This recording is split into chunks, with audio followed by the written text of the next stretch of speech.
मी प्रांजली राम शिंदे, जनवादी महिला संघटनेतर्फे आम्ही इथे आंदोलन यासाठी काढलं आहे की जो नराधम आहे, महिलांचे लैंगिक शोषण ज्यांनी केले, अशोक खरात याला फाशी झालीच पाहिजे, यासाठी आम्ही इथे आंदोलन काढले। त्याच्यामागे 39 जे आमदार आहे त्यांनाही शिक्षा झाली पाहिजे, त्यांनाही अटक झाली पाहिजे।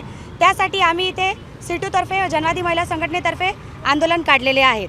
डॉक्टर बाबासाहेब आंबेडकरांनी अंधश्रद्धा निर्मूलनासाठी अतोनात प्रयत्न करून अंधश्रद्धा निर्मूलनाची नष्ट करण्याचे प्रयत्न केले आणि ते काही प्रमाणात झाले। परंतु हे भोंदू भारत देशात सोन्याची लंका म्हटले जाते, परंतु ही सोन्याची लंका नाही तर हे भक्षक लोकांची लंका होऊन राहिलेली आहे। त्यासाठी एवढे महिलांवर अत्याचार होऊ नये, शासन काय झोपलेलं आहे काय? आतापर्यंत त्यांना काही नाही काही आळा घातलेला असता किंवा 5 जणांची जर फाशी झाली असती तर हे आतापर्यंत असे घटना घडली नसती। हे असं शोषण करणारे, लैंगिक महिलांवर अत्याचार करणाऱ्यांना फाशी झालीच पाहिजे आणि ते लवकरात लवकर झाली पाहिजे।